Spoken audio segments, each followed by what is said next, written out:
Hey friends, it's Laura with Laura's Handmade Haven. Welcome or welcome back. I'm so glad you joined me today. This is our summer barbecue kickoff. I am so excited about this series, and I am so excited about the fabrics that I'm using for this series. So I know that I've done a couple little teasers, and I hope that you saw my unboxing from Text for my Q2 fabrics.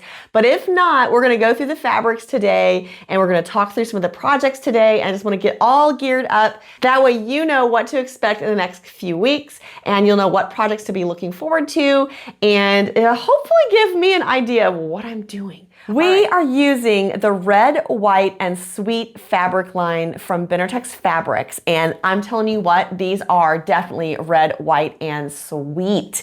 So the red, white, and sweet line combines some of my favorite things. It definitely combines the love of America and some poppies and some geraniums and some hydrangeas and then strawberries and flags and just like some Americana type things, and definitely like some buckets and totes and mason jars and all of those things that I just love so much. So it has definitely a country vibe, but yet it definitely is very farmhouse chic, which I know is so in right now, or has been for several years.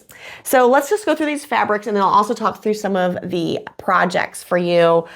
We are going to start next week with making some placemats. So the whole idea behind the theme of summer barbecue is to get our table ready, either our dining table or a picnic table or an outdoor table, ready for those summer barbecue festivities that are hopefully coming up very soon. But I know that summer is coming, and I want to make sure that I'm ready for those summer barbecue fun activities with friends and family.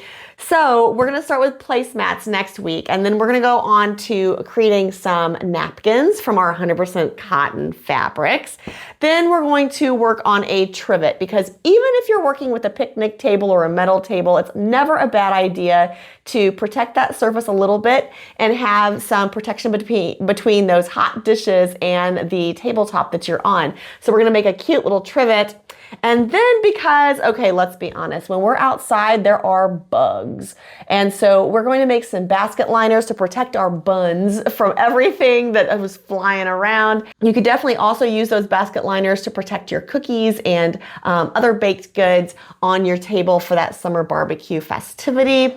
The next project after that, and this one's going to be coming up on May 21st, is a fabric covered tin. And I am so excited about this one, and I can't wait to share that idea and that project with you. So make sure you tune in. If you don't watch anything else, if you're like, I don't want any summer barbecue things, watch the tin tutorial that's going to be coming up on May 21st, because that's something that you'll be able to apply to any season and any fabric line that you want.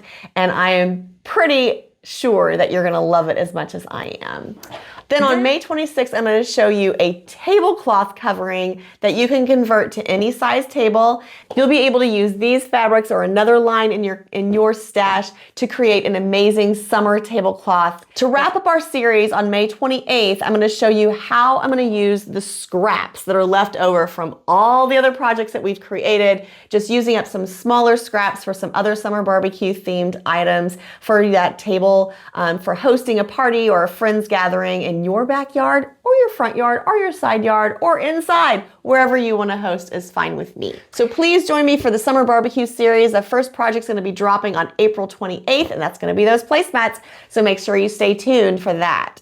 I can't wait to share all these final projects with you and to show you the final table setup on June 2nd. Just in time for that first summer barbecue.